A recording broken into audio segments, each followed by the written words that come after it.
Okay, start करते हैं economics. और इकोनॉमिक्स में हम लोगों ने लास्ट लेक्चर में क्या कंप्लीट कर लिया था? लास्ट लेक्चर में हमने एफडीआई वगैरह के बारे में समझ लिया था। ठीक है, एफडीआई जैसे फॉरेन की कोई कंपनी आई और विदेश में अपना ब्रांच खोल दी तो क्या कहलाएगा? एफडीआई। फॉरेन की कोई कंपनी आई, भारत की किसी कंपनी में 10% से अधिक शेयर ले ली तो क्या कहलाएगा? एफडीआई। लेकिन कोई कंपनी आई, भारत की किसी कंपनी में 10% से कम का शेयर खरीदी तो एफपीआई कहलाएगा। FPI, foreign portfolio investment. Foreign portfolio investment. और मान ले कि गूगल जैसे आया, गूगल जियो के साथ कोलैबोरेशन करना चाहता था, लेकिन गूगल को पैसे की कमी पड़ गई, तो वहां वर्ल्ड बैंक ने कहा कि अच्छा ठीक है, तुम मुझसे पैसा ले जाओ और भारत में इन्वेस्ट कर दो। तो वर्ल्ड बैंक के द्वारा आया पैसा भारत में, वो क्या कहलाएगा? FII, foreign foreign institutional investment. Foreign institutional investment यानी कि वो सारे के सारे इंस्टीट्यूशंस जो एफडीआई और एफपीआई को करने में हेल्प करते हैं, उन्हें हम क्या कहते हैं? FII, foreign institutional investment. इतना सारा चीज हमने क्लियर कर लिया था। ओके, आज हम समझते हैं मॉनेटरी पॉलिसी के बारे में। मॉनेटरी पॉलिसी को हिंदी में क्या कहते हैं? मौद्रिक नीति। मौद्रिक नीति, मौद्रिक नीति, मौद्रिक नीति। ठीक है, मौद्रिक नीति कुछ विशेष बातें। ठीक है, छोटी छोटी पर मोटी बातें। मॉनेटरी पॉलिसी को सबसे पहले कहेगा कौन बनाता है? तो मॉनेटरी पॉलिसी को बनाती है आरबीआई। ठीक है, RBI, reserve bank of India.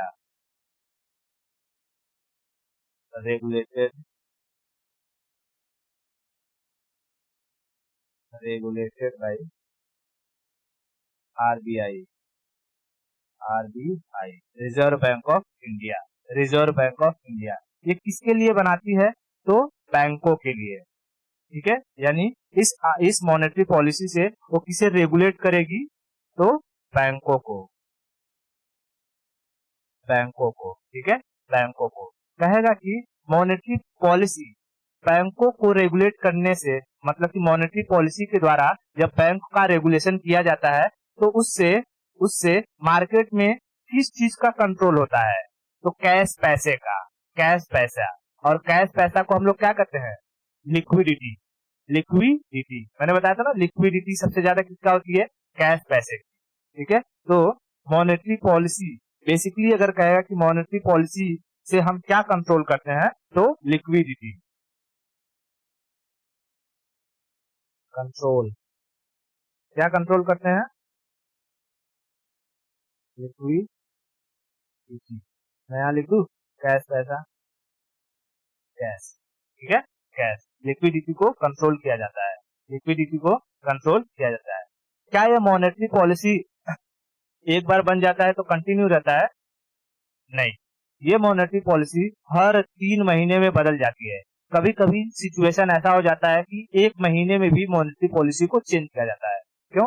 देखा जाता है कि जो हमारा भारत है, भारत में महंगाई किस तरीके से बढ़ रही है या घट रही है, पैसे का फ्लो कितना आ रहा है या कितना जा रहा है, उसके ही अकॉर्डिंग मॉनेटरी पॉलिसी को बनाना पड़ता है। तो मॉनेटरी पॉलिसी हर 3 महीने में चेंज हो जाती है।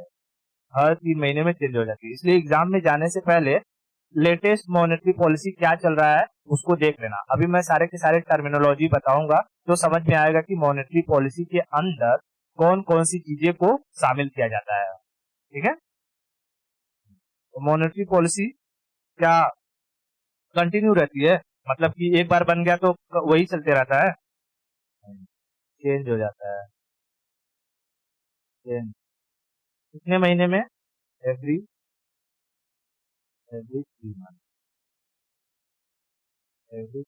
हर 3 महीने में ये चेंज हो जाता है। हर 3 महीने में ये चेंज हो जाता है।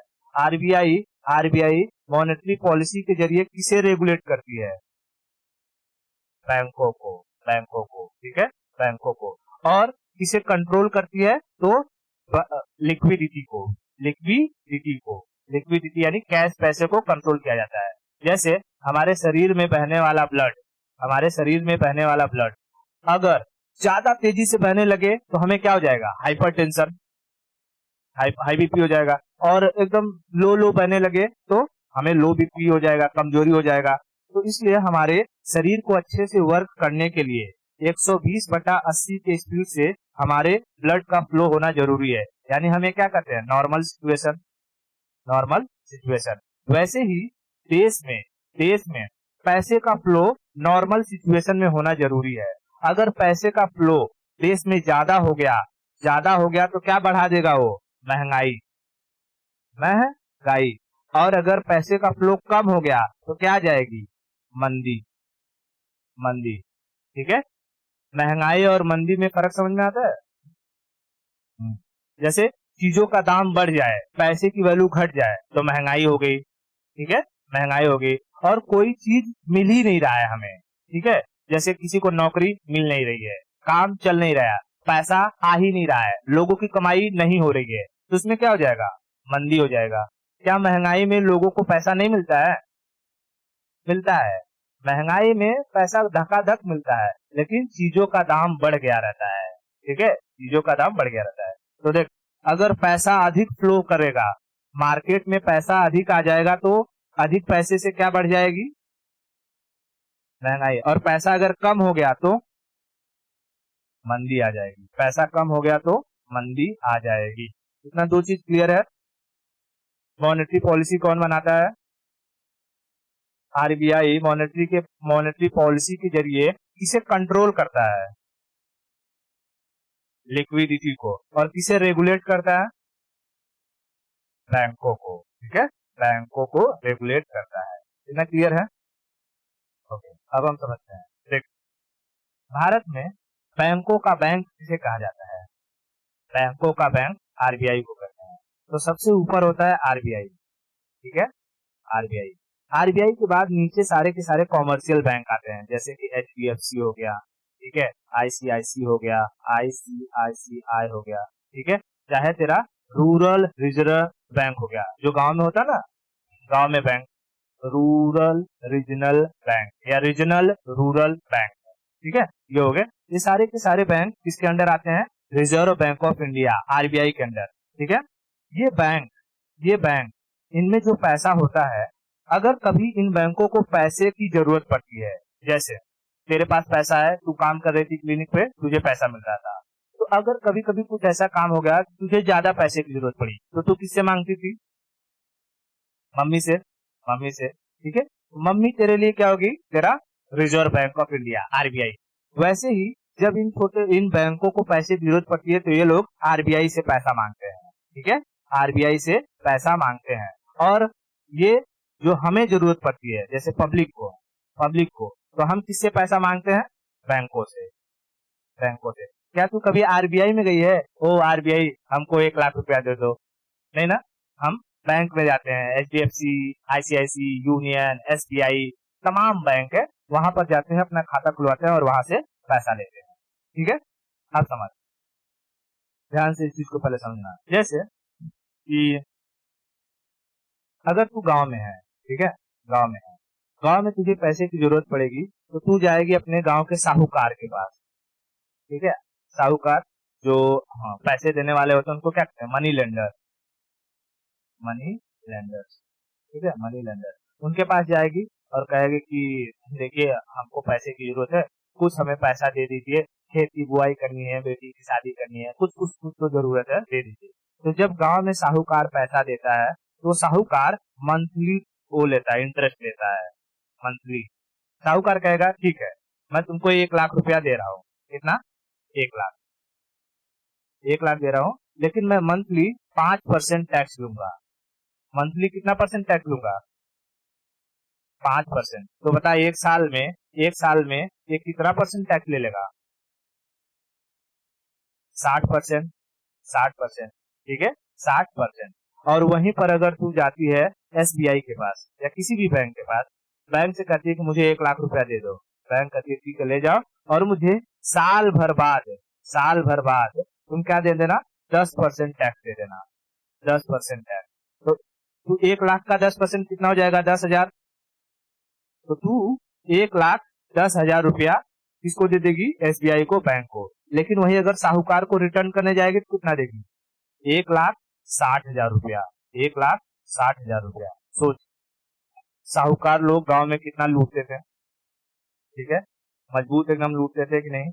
और इसी के जरिए क्या हो जाता था, कर्ज, जो छोटे लोग रहते थे, मतलब कि कम पैसे वाले रहते थे, वो यही कर्ज के बोझ में दब जाते थे और धीरे धीरे धीरे धीरे उनका जमीन चला जाता था, उनका घर चला जाता था और वो साहूकारों के अंदर काम करने लगते थे, जिसे बॉन्डेड लेबर वगैरह हम कहते हैं ना, जबरदस्ती काम करवाते थे, पैसा भी नहीं देते थे, ठीक है। तो इसी सब चीजों को हटाने के लिए ये सब चाहे साहूकरी वगैरह का सिस्टम ना चले, मनी लेंडर ज्यादा पैसा लेते थे, तो जिसको बहुत जरूरी रहता था वही जाकर के मनी लेंडर से पैसा लेता था। और फिर जब धीरे धीरे गांव में बैंक वगैरह खुलने लगे तो सस्ते रेट पर बैंकों पर क्या होने लगा, लोन मिलने लगा। तो लोग क्या करने लगे, अपना सारा का सारा पैसा लोन वगैरह किससे लेने लगे? बैंक से। लोन लोग बैंकों से लेने लगे। तो बता, साहूकार जो लोन लेता था, जो लोन देता था, उस पर ज्यादा इंटरेस्ट था कि जो बैंक देता था उस पर? ज्यादा इंटरेस्ट साहूकार का था, ठीक है। अब जब लोग लोग क्या करने समझ गए कि भाई ये जो बैंक है, बैंक से हमें सस्ते रेट पर ये लोन मिल जाता है, तो सारे के सारे लोग कहाँ आने लगे? बैंक में। और बैंक से लोन लेने लगे। जैसे ही बैंक से इन्हें लोन मिल जाता सस्ते रेट पर, ये ले करके जाते हैं। मान ले कि कोई पर्सन है, ये 1,00,000 रुपया इसने बैंक से लोन लिया। अब 1,00,000 रुपया इसके पास कैश आ गया, ठीक है, 1,00,000 रुपया इसके पास कैश आ गया। ये जाएगा मार्केट में, देखेगा मिठाई की दुकान, मिठाई, कहेगा भाई 1 किलो मिठाई तौल दे। क्या करते हैं? 1 किलो मिठाई तौल दे। और पूछेगा नहीं कैसे किलो है, कहेगा 1 किलो मिठाई तौल दे तू। 1 किलो मिठाई तौल दिया। मान ले ऐसे ही और पर्सन आया एक, उसने भी देखा कि 1 किलो मिठाई तौल दे, दाम नहीं पूछा। अब जो मिठाई वाला है उसने देखा कि मेरा 1 किलो मिठाई का दाम है 100 रुपया के जी, कोई दाम हुआ नहीं पूछ रहा है। और जब कह रहे हैं तो मैं कह दे रहा हूँ कि 150 रुपया के जी है, और सब लोग 150 रुपया देते हुए चले जा रहे हैं, देते हुए चले जा रहे हैं, तो मैं 100 रुपया क्यों रखूं? 150 रुपया मिठाई का दाम कर देता हूँ, है ना, 150 रुपया कर देता हूँ। और इस तरीके से मिठाई वाला जो जो मिठाई 100 रुपए में बेच रहा था, अब उस मिठाई की दाम कितना हो गया? 150 रुपया किलो हो गया। महंगाई बढ़ी कि नहीं बढ़ी? उसकी वजह क्या रही? लोगों के पास आया हुआ पैसा, लोगों के पास आया हुआ कैश पैसा। अब जैसे ही लोगों के पास कैश पैसा आता है, लोग अंधाधुंध खर्चा करते हैं बिना पूछे किसी भी चीजों का। मतलब उन्हें वो एहसास नहीं होता कि अच्छा हाँ, महंगा कोई चीज मैं दाम पूछू नहीं पूछू, लाओ पहले पैसा है ना, कितना चाहिए, ए ले 100 रुपया। किसी के पास 1,00,000 रुपया है तो उसके उसके नजर में 100 रुपया 200 रुपया की कोई वैल्यू रह जाएगी? नहीं। जेब में खचाखच भरा है, ये जेब से निकाला, दूसरे ले ले 200 रुपया। क्या तू 100 रुपए की बात करता है? 200 रुपए ले, ठीक है। और धीरे धीरे क्या हो जाएगी, महंगाई बढ़ जाएगी। तब इसी चीज को जैसे ही ये मार्केट में बड़े पैमाने पर हो जाएगी, लोग जो गरीब तबके रहेगा, जिसके पास पैसा नहीं रहेगा, उसको तो ये बात का एहसास हो जाएगा, बाप रे बाप, अभी एक दिन पहले मैं देख रही थी यही मिठाई 100 रुपया किलो मिल रहा था, आज ये इसकी मिठाई 150 रुपया किलो हो गया। वो गरियाना शुरू करेगा कि नहीं शुरू करेगा? और धीरे धीरे धीरे धीरे पूरे सोसाइटी में, तुझे पता है कि आज भी 60% जो जनता है वो हमारी रूरल है, रूरल है। और वहां से लोग गाली देना किसको शुरू करेंगे? गवर्नमेंट को। अरे मोदी गवर्नमेंट महंगाई बढ़े लो, महंगाई बढ़े लो। मोदी गवर्नमेंट देखेगी किसको? आरबीआई को। अरे आरबीआई, अला वो लोग हमको गरिया रहा है, तू क्या कर रहा है यहाँ पे? हाँ? तू देख रहा है यहाँ? कुछ करो, कुछ करो, नहीं तो हम फिर गड़बड़ कर देंगे तुमको। तो आरबीआई कहता है हे भगवान, कहाँ महंगाई बढ़ गया, क्या हो रहा है? तो आरबीआई देखता है छोटा सा बैंक वाला साला लोन दे दे रहा है, हाँ, क्रेडिट कार्ड बेच रहा है सबको, लो, पैसा खर्चा करो, पैसा खर्चा करो। इन लोग को मैं समझाना पड़ेगा, ठीक है। तो देख, जैसे ही आरबीआई को पता चला कि मार्केट में एकदम कैश का फ्लो बहुत तेजी से हो गया है, अब आरबीआई कहेगा रुक छोटा साला, तुम हमसे पैसा लेकर के और लोगों को जो कि सस्ते रेट पर पैसा दे रहा है, अभी तुमको समझाता हूँ। तो अब देख, ये है हमारा आरबीआई, ठीक है। आरबीआई आरबीआई से आरबीआई से पैसा लिया एचडीएफसी ने, ठीक है। मान ले कि एचडीएफसी को 100 रुपए की जरूरत पड़ी, ठीक है, 100 रुपए की, और एचडीएफसी ने कहा कि आरबीआई हमको 100 रुपए पैसा दे दो, तो आरबीआई ने कहा ठीक है तुम ले लो 100 रुपए, मुझे 4% क्या दे देना, इंटरेस्ट दे देना, ठीक है। तो एचडीएफसी ने सोचा कि ठीक है 4% देना है तो 104 रुपया वापस लौटा दूंगा मैं, और एक काम करता हूँ मैं, ये 100 रुपया अगर मैं जनता को 8% इंटरेस्ट रेट पर देता हूँ तो फिर भी तो मैं फायदे में हूँ। एचडीएफसी वाला जनता को 8% पर देगा, यानी अगर जनता 100 रुपया लेगी तो रिटर्न कितना करेगी एचडीएफसी को, 108 रुपया, और एचडीएफसी ने आरबीआई से लिया है 100 रुपया, और आरबीआई को कितना रिटर्न करेगा, 104 रुपया, फिर भी 4 रुपया एचडीएफसी के पास फायदा हो गया कि नहीं हो गया, हो गया।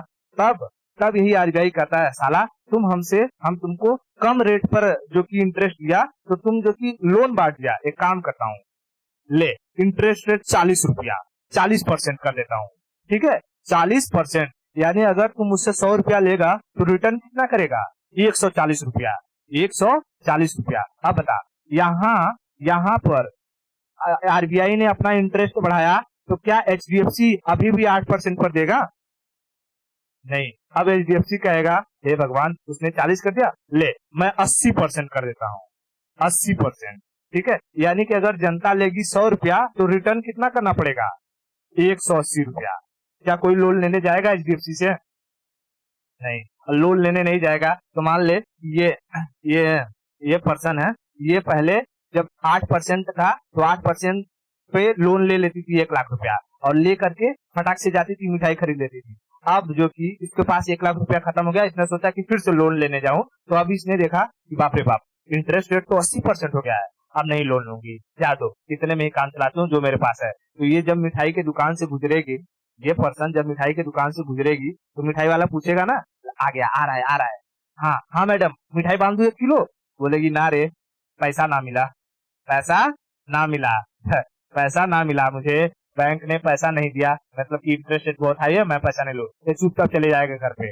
ऐसे ही दूसरा पर्सन भी मिठाई की दुकान में जाएगा, फिर से कहेगा मिठाई वाला, अरे मैडम मिठाई बांधू, अरे मुझे भी नहीं मिला, तीसरा जाएगा, मुझे भी नहीं मिला, ठीक है। अब मिठाई वाला सोचेगा अच्छा साला जो कि 150 रुपए मिठाई बच रहा था, चौथा जाएगा, चौथा भी कहेगा मुझे नहीं मिला, तो बोलेगा आइए ना मैडम मैं 100 रुपए में लगा देता हूँ मिठाई, मैं 100 रुपए में लगा देता हूँ, 100 रुपए में ले लीजिए, बोलेगा नहीं रे नहीं मिला, ठीक है 100 रुपए में।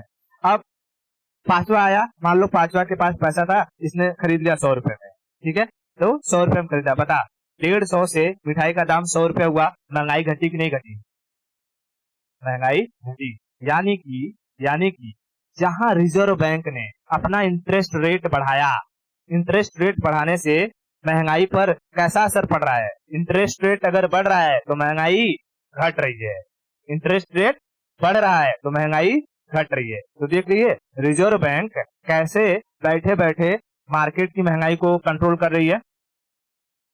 हाँ ठीक है, इतना ये बेसिक कंसेप्ट समझ में आया ना, हाँ आप देख इतना जब समझ में आ गया है तो अब हम समझते हैं कि ये जो बैंक होते हैं वो कितने कितने दिन के लिए पैसा लेते हैं आरबीआई से, और उस पर आरबीआई कितना इंटरेस्ट लेता है इन लोगों से, और उसे क्या कहते हैं, ठीक है।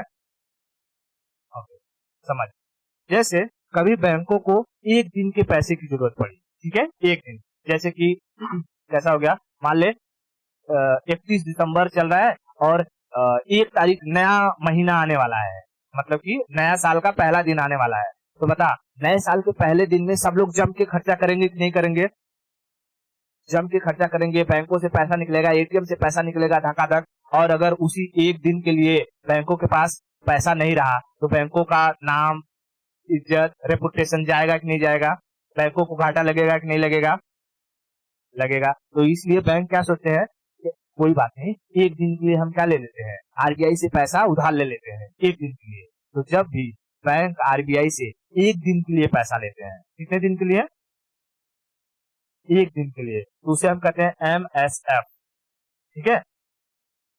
एक दिन के लिए अगर पैसा लिए, एक दिन के लिए, तो उसे क्या कहेंगे, MSF, marginal standing facility, marginal standing facility, समझ में आ रहा है। ओके तो मैं लिखता हूं अभी just give me a second.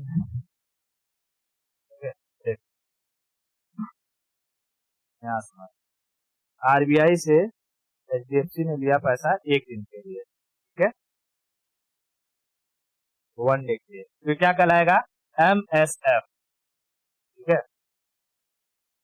MSF, marginal standing facility. पहले सब समझा देता हूँ, फिर एक ही जगह लिख के सारा का फुल फॉर्म वगैरह लिख दूंगा, ठीक है, फिर ये भी दिखा दूंगा कि लेटेस्ट में ये MSF वगैरह कितना चल रहा है, कितना नहीं चल रहा है, ठीक है। तो एक दिन के लिए अगर एचडीएफसी ने आरबीआई से पैसा लिया, तो आरबीआई ने एक दिन के लिए वो पैसा दिया, तो उस पैसे को क्या कहा गया, MSF, marginal standing facility, marginal standing facility. अब देख, आरबीआई सोचेगा ना, एक ही दिन के लिए दे रहा हूँ, हुमच के इंटरेस्ट रेट लेता हूँ, तो MSF पर सबसे ज्यादा इंटरेस्ट रेट रहता है, ठीक है, MSF पर सबसे ज्यादा इंटरेस्ट रेट रहता है। उसके बाद जब कभी भी बैंकों को 2 से 14 दिन का पैसा जरूरत पड़ती है, ठीक है, 2 से 14 दिन का, ठीक है, 2 से 14 दिन का, ठीक है, तो उसे हम कहते हैं रेपो रेट, ठीक है, 2 से 14 दिन, 2 से 14 दिन का जब पैसा की जरूरत पड़ेगी तो उसे क्या कहते हैं, रेपो रेट।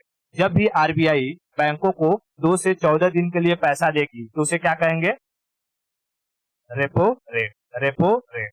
और जब 14 दिन से अधिक का पैसा, जब 14 दिन से अधिक का पैसा लेता है कौन, कोई भी बैंक आरबीआई से, तो उसे कहते हैं बैंक रेट, ठीक है, मोर देन 14 डेज, ठीक है, इसे क्या कहेंगे, bank rate, bank rate, bank rate. इतना समझ में आया, बैंक रेट। देख, जब आरबीआई बैंकों को लोन देगा, एक दिन के लिए लोन दिया तो क्या कहेगा, MSF, MSF, 2 से 14 दिन के लिए दिया तो रेपो रेट, और 14 दिन से अधिक के लिए दिया तो बैंक रेट, 14 दिन से अधिक कर लिया तो बैंक रेट। इतना समझ में आया, ओके। अब देख, इतना तो ये रिजर्व बैंक जब बैंकों को लोन देता है तब उस पर अपना इंटरेस्ट लगाता है, मतलब कि तुम जितना पैसा लोगे उस पर कितना कितना इंटरेस्ट देना है। इसमें से बता, सबसे ज्यादा इंटरेस्ट रेट आरबीआई किस पर लेगा, बैंक रेट पर, रेपो रेट पर, या MSF पर, और सबसे कम किस पर लेगा, बैंक रेट पर। क्यों, क्योंकि हम लोग कोई चीज, अगर जैसे तू कोई प्रोडक्ट है थोड़ा सा खरीदेगी तो ज्यादा पैसा देगी, लार्ज क्वांटिटी में खरीदेगी तो सस्ते मिल जाता है कि नहीं मिल जाता है। वैसे ही ये लोग बैंक लोग जो 14 दिन से अधिक का पैसा जब लोन पर लेते हैं तो आरबीआई कहता है ठीक है, काफी टाइम तक के लिए ले रहे हो, कम रेट देना, ठीक है, कम रेट देना, लेकिन कम समय के लिए लेते हैं तो ज्यादा रेट दबा के लेता है। तो इसमें से MSF सबसे ज्यादा होता है, उसके बाद होता है रेपो रेट, और फिर होता है बैंक रेट, ठीक है, बैंक रेट। क्या समझ में आया, क्या ये 3 टर्मिनोलॉजी समझ में आया, ओके, ओके। अब देख, ये कभी कभी क्या हो जाता है, कभी कभी कि बैंकों के पास ना बहुत ज्यादा पैसा आ जाता है, जैसे जैसे खरमास, सुना है तूने खरमास,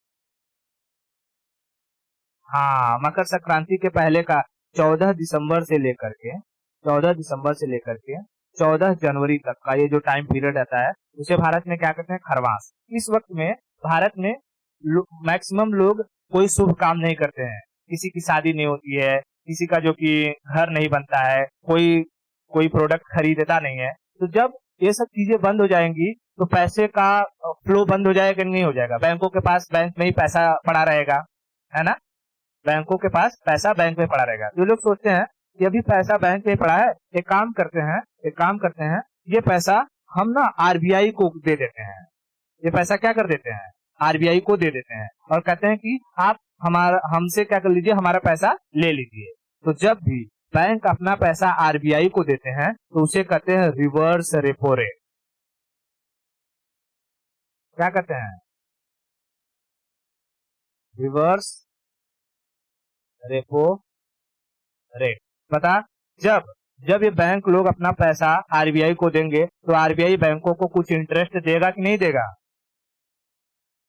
देगा, क्योंकि जब आरबीआई बैंकों को दे रहा था पैसा, बैंकों को पैसा दे रहा था, तब बैंकों ने उसको जो कि इंटरेस्ट दिया था। अब जब बैंक दे रहे हैं आरबीआई को, तो आरबीआई भी कुछ इंटरेस्ट देगा। लेकिन ये आरबीआई कहता है, देख भैया, तुम लोगों ने जितना मुझे इंटरेस्ट दिया है, मैं तुमको उतना नहीं दूंगा, क्योंकि तुम लोग अपनी मर्जी से पैसा लेकर के आ रहे हो। और तुम लोग जब मुझसे पैसा लेते थे तो तुम्हारी मजबूरी होती थी, तुम्हारे पास पैसे की कमी हो जाती थी, तब तुम मुझसे पैसा लेते थे, तो मैं जो इंटरेस्ट रेट डिसाइड करता था तुम लोग देते थे। लेकिन अब जो तुम मुझे पैसा दे रहे हो, तो ये मेरी मजबूरी नहीं है कि तुम मुझे पैसा दो, या मुझे जरूरत नहीं है कि तुम मुझे पैसा दो, ये भी तुम्हारी ही मजबूरी है कि पैसा रखे रखे क्या होगा। एक काम करो, कहीं न कहीं लोन दे देते हैं किसी को, तो उससे इंटरेस्ट भी आता रहेगा, है ना।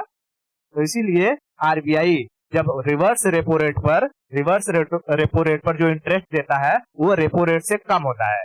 अमूमन जो रेपो रेट होता है 4 से 5% के बीच में चलते रहता है, ठीक है, 4 से 5%। तो repo rate, reverse repo rate कितना होगा? लगभग 3 से 4% के बीच में। समझ में आ रहा है? तो याद रखना, रिवर्स रेपो रेट से हमेशा कम रहता है, ठीक है। हाँ, ठीक है। जैसे अभी ये सब लेटेस्ट डेटा देखेंगे हम लोग, कितना होता है कितना नहीं होता है, ठीक है।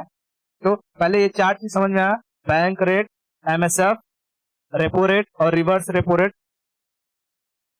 बैंक जब अपना पैसा आरबीआई को दे तो क्या कहलाता है? Reverse repo rate. एक दिन के लिए बैंक आरबीआई से पैसा लेंगे तो क्या कहलाएगा? एमएसएफ। 2 से 14 दिन के लिए रेपो रेट, और 14 दिन से अधिक बैंक रेट, ठीक है। अब देख, इतना सारा का सारा चीज तो हो गया लोन वाला सेक्शन, ठीक है, लोन वाला सेक्शन। अब आरबीआई कैश को किस तरीके से कंट्रोल करेगा? आरबीआई सोचता है, इन गधों को लोन तो हमसे ले लिए लोग, अब इन लोग के पास पैसा आ गया है, और जब पैसा आ गया है ये लोग धड़ाधड़ क्या दे देंगे? सबको लोन दे देंगे, ठीक है। एक काम करो, इनके ऊपर कुछ और रिस्ट्रिक्शन लगाते हैं ताकि ये लोग इतना लोन ना दे पाए, ठीक है, इतना लोन ना दे पाए। तो बैंक कहता है, सुन बे, मतलब आरबीआई कहता है, सुनो रे बैंक, तुम लोग को क्या करना है कि अगर जैसे मान लो एचडीएफसी के पास 100 रुपया आया लोन से, ठीक है, 100 रुपया लोन से आया, तो आरबीआई कहेगा कि देख भाई, इस 100 रुपया में से ना, इस 100 रुपया में से 4% पैसा तू मेरे पास ला करके रखे। कितना परसेंट? 4%। देख, एचडीएफसी के पास 100 रुपया आ गया है लोन लेकर के, आरबीआई से लोन लिया, 100 रुपया एचडीएफसी के पास है अभी, ठीक है, 100 रुपया एचडीएफसी के पास है। तो आरबीआई क्या कहेगा कि काम कर, इस 100 रुपया में से ना 4% पैसा मेरे पास रख। 100 रुपया का 4% कितना होगा? 4 रुपया। तो कहेगा 4 रुपया तू मेरे पास जमा कर दे, इसलिए जब तुझे कभी जरूरत पड़ेगी, ठीक है, जब तेरा बैंक डूबने लगेगा, ठीक है, तो वो पैसा मैं तुझे वापस दूंगा, जरूरत के समय मैं तुझे वो पैसा वापस दूंगा। इस पैसे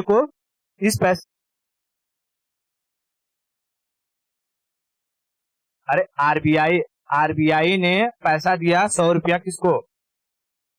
एचडीएफसी को। अब आरबीआई ने सोचा कि अगर ये 100 रुपया पूरा का पूरा इसके पास रहेगा, तो ये 100 का 100 क्या कर देगा?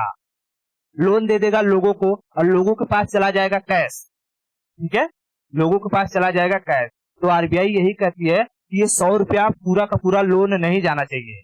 तो ये क्या कहती है? पहली चीज कि देख, जैसे 100 रुपया तेरे पास आया ना, उसमें से तू 4 रुपया वापस मुझे दे, 4 रुपया वापस मुझे दे। इसको कहते हैं cash reserve ratio, cash reserve ratio, CRR।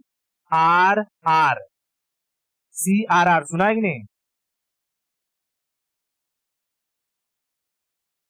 हाँ, यही होता है कैश रिजर्व रेशियो, यानी 100 रुपया में से 4 रुपया कैश आरबीआई के पास रखना पड़ता है। हर बैंकों को जितना पैसा रहेगा उनके पास ना, उस पैसे का 4% आरबीआई के पास रखना पड़ता है। उसे कहते हैं कैश रिजर्व रेशियो। क्या कहते हैं? Cash reserve ratio. अब देख, बैंक हमेशा आरबीआई से लोन लेते हैं क्या? बैंकों का अपना भी तो कुछ पैसा रहेगा, जैसे जनता भी जमा करेगी, एफडी होगा, बैंक दूसरे दूसरे जगहों पर अपना इन्वेस्टमेंट करते हैं, तो वहां से फायदा आता है, आता कि नहीं आता है? हाँ, तो मान ले वहां से सबसे पैसा आया, और ये पैसा मैं तुझे रफली बता रहा हूँ ऐसे कि मान ले 100 रुपया एचडीएफसी के पास आया हर जगह से, और ये 100 रुपया अगर एचडीएफसी के पास रहेगा तो 100 का 100 क्या कर देगा, लोन में दे देगा, अलग अलग जगह खर्चा कर देगा, तो मार्केट में फैल जाएगा कैश, और जैसे ही मार्केट में कैश जाएगा महंगाई बढ़ने लगेगी। मैंने बताया मिठाई वाला एग्जांपल से। इसके लिए आरबीआई क्या करता है कि ये 100 रुपया पूरा न बांटे, एक काम करता है उसमें से 4 रुपया मैं ले लेता हूँ, 4 रुपया मैं ले लेता हूँ। अब इसके पास कितना बचा, 96 रुपया, ठीक है 96। अब अभी रिजर्व बैंक कहता है अभी भी 96 रुपए, ओ माई गॉड, इसमें से भी साला ये बांटेगा। तो ये क्या कहता है, देख बबुआ, जितना भी तेरा पास पैसा रहता है ना, जैसे कि 100 रुपया था, 100 रुपया में से 4 रुपया मुझे दे दे, इसी 100 रुपया में से तू ना 18% अपने पास रखेगा। कितना, 18%। अच्छा, हाँ बैंक अपने पास ही रखेंगे, लेकिन उस पैसे को कहीं भी इस्तेमाल नहीं करेंगे।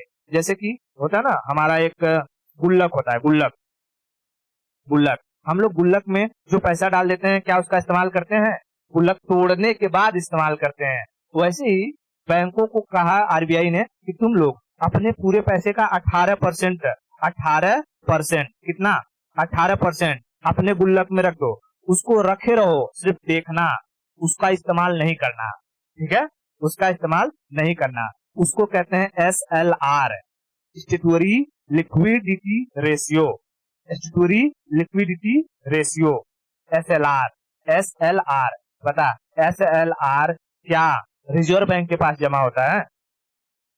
नहीं, बैंक अपने ही पास रखते हैं, अपने गुल्लक में रखते हैं, अपने टोटल पैसे का 18% पैसा, टोटल पैसे का 18%। मान ले ये एचडीएफसी के पास 100 रुपया था, उस 100 रुपया में से 4 रुपया उसने दे दिया किसको, रिजर्व बैंक को, और 18 रुपया अपने गुल्लक में डाल दिया, 18 रुपया अपने गुल्लक में डाल दिया।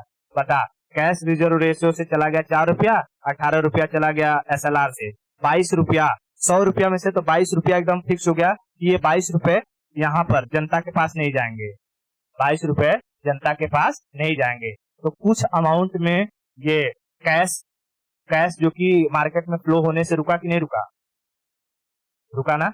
अब ठीक है, तो इतना पहले ये सारी चीज समझ में आ रही है, bank rate, MSF, repo rate, reverse repo rate, cash reserve ratio और एसएलआर, समझ में आ रहा है। ये सारी की सारी चीजें मिलकर ही कहलाती है मॉनेटरी पॉलिसी, ठीक है, ये सारी की सारी चीजें मिलकर क्या कहलाती हैं, मॉनेटरी पॉलिसी। तो मॉनेटरी पॉलिसी में बता क्या क्या चीजें इंक्लूड होता है, MSF, repo rate, bank rate, CRR, SLR और reverse repo rate, reverse repo rate, ठीक है। ये सारा कंसेप्ट एकदम क्लियर है, कहीं में किसी में कुछ डाउट नहीं। बता, सीआरआर कितने परसेंट और किसके पास रखना पड़ता है, 4% आरबीआई के पास, और एसएलआर कितने परसेंट और किसके पास रखना रहता है, बैंक के खुद के पास, बैंक के खुद के पास। ये सारी की सारी क्या होता है, टोटल अमाउंट का, बैंकों के पास जितना टोटल अमाउंट है उतना, टोटल अमाउंट का, ठीक है, टोटल अमाउंट का 4% आरबीआई के पास और 18% खुद के गल्लक में डाल के रखना है, उसका इस्तेमाल नहीं करना है, उसका इस्तेमाल नहीं करना है। तो सीआरआर क्या होता है, कैश रिजर्व रेशियो, और SLR statutory liquidity ratio, statutory liquidity ratio. इतना समझ में आया? Okay okay. अब मैं यहाँ पर ये सारी की सारी चीजों को एक बार लिख देता हूँ अच्छे से, ठीक है। जैसे monetary policy, monetary policy, monetary policy. बता, MSF, marginal standing facility, marginal standing standing facility, facility तो हम क्या कहते हैं, एमएसएफ, एमएसएफ।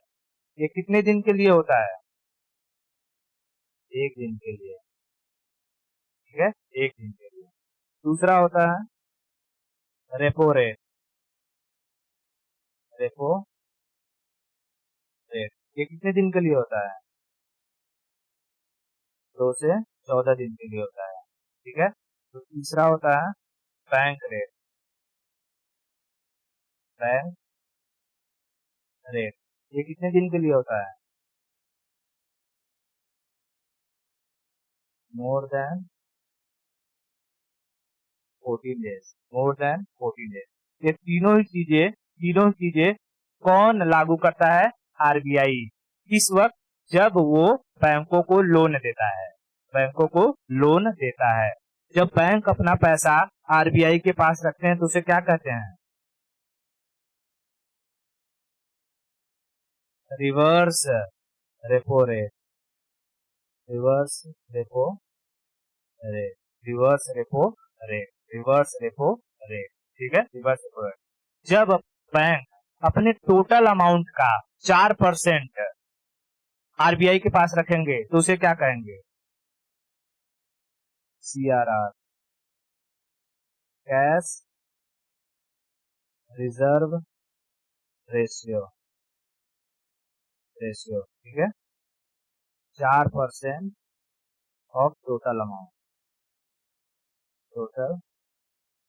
अमाउंट किसके पास? आरबीआई के पास। आरबीआई के पास। आरबीआई के पास।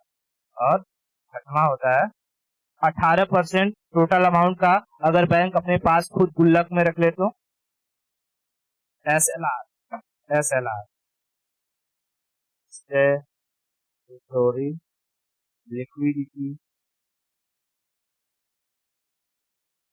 Liquidity ratio. रेशियो एसएलआर कितना? 18%। किसके पास? बैंक के वॉल्ट। Vault VAUL। जब हाँ वॉलेट होता है ना, वो गुल्लक। गुल्लक लिख दूंगा तो कॉन्सेप्ट समझ में आएगा ना कि हाँ अच्छा इसका इस्तेमाल नहीं कर सकते हैं। ठीक है। इतनी सारी की सारी चीजें हुई, समझ में आई? ओके। ये मॉनेटरी पॉलिसी के अंडर में आती है। अब बता, ध्यान से समझना है यहाँ पे। ठीक है। बता, इसमें से कोई भी चीज में जैसे कि लोन लेते समय अगर आरबीआई आरबीआई अपना रेपो रेट बढ़ाएगा तो बता, जो लोन जनता को मिल रहा था वो लोन जनता को ज्यादा मिलेगा या कम मिलेगा?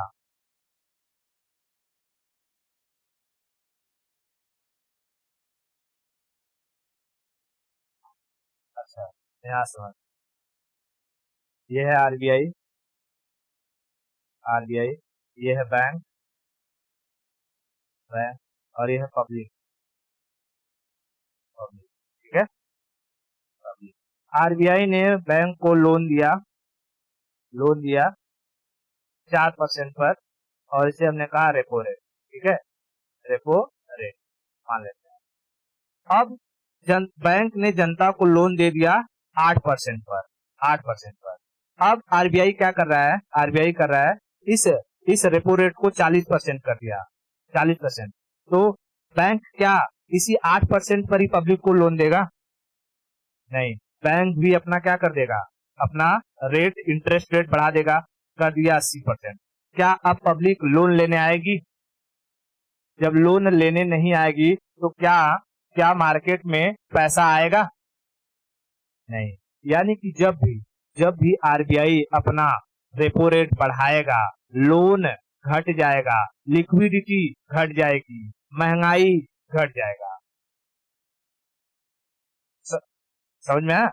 जब भी आरबीआई अपना लोन का रेट बढ़ाएगा, यानी रेपो रेट हो चाहे एमएसएफ हो, ठीक है, चाहे तेरा ये क्या कहते हैं इस बैंक रेट हो, कोई भी चीजों का अगर दाम आरबीआई इंटरेस्ट रेट बढ़ाया तो यहाँ पर लोन का अमाउंट घट जाएगा। जो पब्लिक लोग धकाधक लोन देती थी अब क्या धकाधक लोन ले पाएगी? नहीं। तो लोन का अमाउंट घट जाएगा। लोन घटेगा तो कैश का अमाउंट भी घट जाएगा और जैसे ही कैश घटेगा तो उससे क्या क्या महंगाई घट जाएगी। ठीक है। महंगाई घट जाएगी। इतना समझ में आ रहा है? तो देख मैं इसको लिखता हूँ यहाँ पे। मैं इसको यहाँ लिख देता हूँ।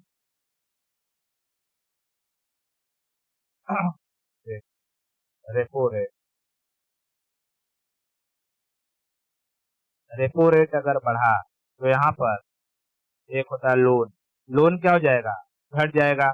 लोन घटेगा तो कैश यानी लिक्विडिटी घट जाएगी, और लिक्विडिटी घटेगी तो इन्फ्लेशन, महंगाई को क्या कहते हैं, इन्फ्लेशन, इन्फ्लेशन घट जाएगा। बात समझ में आया? तो ये जो मॉनेटरी पॉलिसी है, मॉनेटरी पॉलिसी को तो एक्चुअली हमें महंगाई कंट्रोल करने के लिए तो मॉनेटरी पॉलिसी बनाना है। तो ये मॉनेटरी पॉलिसी पूछता है मॉनेटरी पॉलिसी का और इन्फ्लेशन का क्या रिलेशन है, डायरेक्ट रिलेशन है या इनवर्स रिलेशन है। अच्छा, ए एरो और ए एरो सेम डायरेक्शन में है, मतलब इनवर्स रिलेशन है ना। तो तू किस हिसाब से डायरेक्ट तूने कैसे बोला?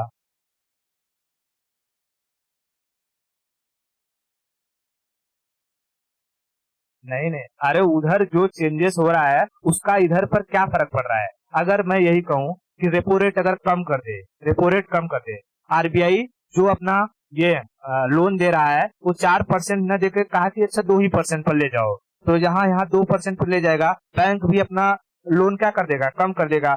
जहाँ 8% पे दे रहा था कहेगा जनता 40% पर ले जाओ, अब जनता देखी बाप रे बाप बस 4%, ले धक्का धक, ले धक्का धक, ले धक्का धक, सारा का सारा सब बैंक से लोन ले लेंगे और मार्केट में पैसा आ जाएगा कि नहीं आ जाएगा, आ जाएगा। और जैसे ही पैसा आएगा महंगाई बढ़ेगा कि नहीं बढ़ेगा, बढ़ जाएगा। तो यानी हम क्या देख रहे हैं, रेपो रेट का इन्फ्लेशन पर, कैश पर, लोन पर, सारी की सारी चीजों पर इनवर्स रिलेशन है।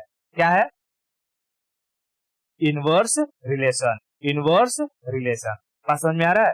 तो बता, ये जो मॉनेटरी पॉलिसी है, मॉनेटरी पॉलिसी का इन्फ्लेशन के साथ कैसा रिलेशन है, इनवर्स रिलेशन है। तो इसमें से कोई भी चीज पूछे, चाहे वो मार्जिनल एमएसएफ दे, रेपो रेट दे, बैंक रेट दे, रिवर्स रेपो रेट दे, कैश रिजर्व रेशियो दे या एसएलआर दे, ये सारी की सारी चीजों का जो रिलेशन होता है इन्फ्लेशन के साथ उल्टा रिलेशन होता है। कैसा होता है, उल्टा रिलेशन।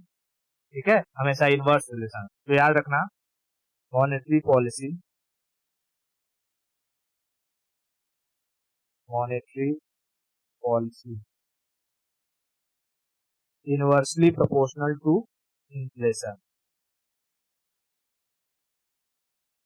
इन्फ्लेशन, इन्फ्लेशन को क्या कहते हैं हम लोग, महंगाई। देख, मैं अभी बाद में समझाऊंगा महंगाई।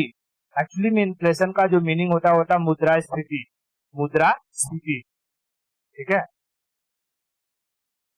मुद्रास्फीति, ये इकोनॉमिकल टर्म है मुद्रास्फीति। मुद्रास्फीति एक सिचुएशन है जिसकी वजह से महंगाई बढ़ती है। जैसे तेरे बॉडी में, तेरे बॉडी का टेम्परेचर बढ़ गया, नाक से जो कि नाक जाम हो गया है, आंखों में जलन है, सर दर्द दे रहा है, ये किसका संकेत है, अबे बुखार का, कह सकते ना, फीवर, फीवर। तो वैसे ही ये जो इन्फ्लेशन होता है, इन्फ्लेशन महंगाई का संकेत होता है।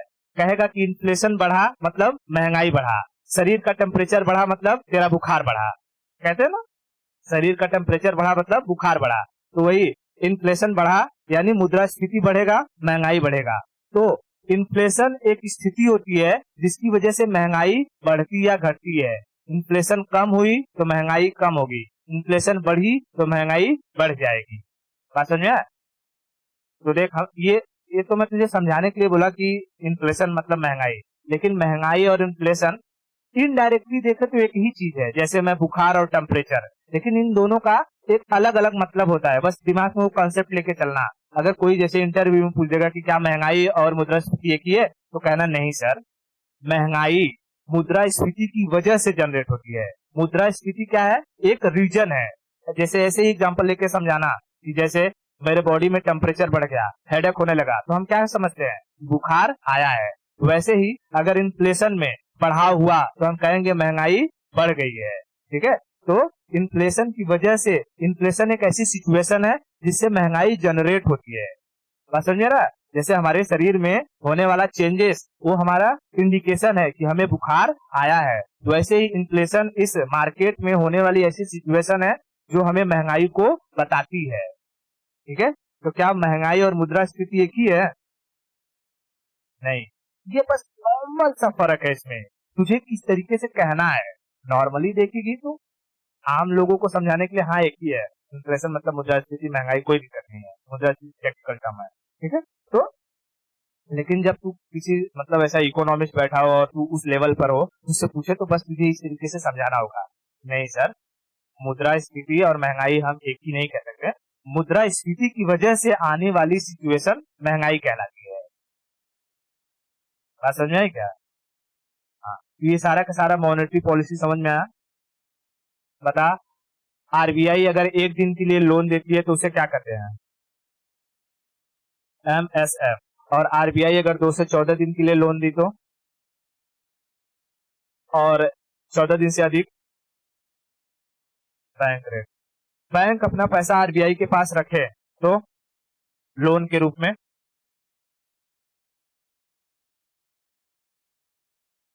Reverse repo rate. मैं ऐसे कहता हूं कि बैंक अपना पैसा लोन के रूप में आरबीआई के पास रखे, यानी बैंक अगर आरबीआई को लोन दे तब,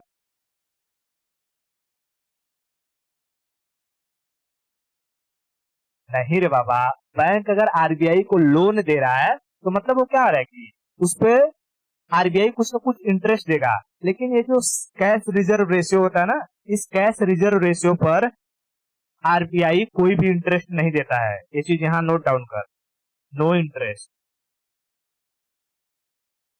नो इंटरेस्ट। लेकिन यहाँ रिवर्स रेपो रेट पर आरबीआई इंटरेस्ट देता है। रुक रुक जा, मैं समझाता हूँ। देख, इधर देख, यहाँ पर जब जब आरबीआई इन लोगों को लोन दे रहा था तो पहले 3 टर्मिनोलॉजी में उसने समझाया कि अगर एक दिन के लिए लोन लेना है तो एमएसएफ, 2 से 14 दिन के लिए लेना है तो रेपो रेट, 14 दिन से अधिक लेना है तो बैंक रेट। ठीक है, बैंक रेट। लेकिन अगर वही लोन आरबीआई आरबीआई को ये बैंक लोन देने लगे, ठीक है, लो हमारा पैसा रख लो, हमारा पैसा रख लो, हमारा पैसा रख लो, तो इस पे मैंने बताया ना कि आरबीआई इनको थोड़ा कम अमाउंट में इंटरेस्ट देता है, रेपो रेट से इंटरेस्ट रेट कम रहता है, तो इसे हम क्या कहते हैं? Reverse repo rate, reverse repo rate. लेकिन जब यही यही बैंक अपना 4% पैसा आरबीआई के पास रखते हैं तो आरबीआई ये पैसे पर कोई भी इंटरेस्ट नहीं देता है इन बैंकों को। बात समझ रही क्या? इस कैश रिजर्व रेशियो पर कोई भी इंटरेस्ट नहीं देता है, चुप मार के लेके बैठा रहता है खाली। ठीक है, हाँ, तो कैश रिजर्व रेशियो पर क्या आरबीआई कोई इंटरेस्ट रेट देता है? नहीं, ऐसा तो नहीं है ना कि ये लोग 4 रुपया अगर देंगे आरबीआई को तो आरबीआई लौटाते समय 5 रुपया देगा, ऐसा है क्या? नहीं, चुप मार के 4 रुपया दिया तो 4 ही रुपया देगा तुमको। ठीक है, हाँ, और ये एसएलआर, एसएलआर तो खुद बैंकों के पास ही रहता है। इतना क्लियर है हुआ? इस मॉनेटरी पॉलिसी का इन्फ्लेशन पर कैसा रिलेशन होता है? Indirect relation. ठीक है, इनडायरेक्ट रिलेशन, इसे हम क्या कहते हैं? इनडायरेक्ट। बता बता, यहाँ से फिर से ध्यान से, अगर आरबीआई अपना इंटरेस्ट रेट बढ़ाएगी तो लोगों को मिलने वाला लोन का रेट बढ़ेगा या घटेगा? आरबीआई अगर अपना इंटरेस्ट रेट बढ़ाएगी तो लोगों को जो लोन मिल रहा था उस लोन का इंटरेस्ट बढ़ेगा या घटेगा? लोन नहीं, लोन का इंटरेस्ट वो भी बढ़ेगा। क्यों? क्योंकि यहाँ से बैंक लोग अपना इंटरेस्ट बढ़ा देंगे तो इन लोगों को भी, आदमियों को भी ज्यादा देना पड़ेगा। अच्छा बता, जब लोन का इंटरेस्ट बढ़ेगा तो लोग लोन लेने आएंगे? नहीं आएंगे, तो यानी लोन की संख्या कम हो जाएगी। जहां पहले 10 लोग लोन लेते थे, अब एक लोग जिसको बहुत जरूरत रहेगी, कोई मरने वाला है, ठीक है, तो वही लोन लेगा ना। ठीक है भैया, दे दो लोन, अभी क्या करें, तो लोन की संख्या घट जाएगी। अब जब लोन की संख्या घटेगी तो बता, मार्केट में कैश का अमाउंट घटेगा या बढ़ेगा? जब लोन कम होगा तो कैश बढ़ेगा या घटेगा?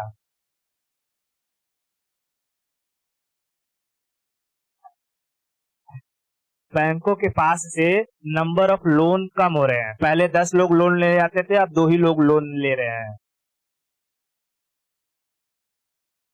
अरे इंटरेस्ट की बात नहीं पूछ रहा हूँ मैं। अब भाड़ में गया हो सब छोड़, तेरे को ये सारा का सारा मॉनेटरी पॉलिसी समझा कि नहीं? आ,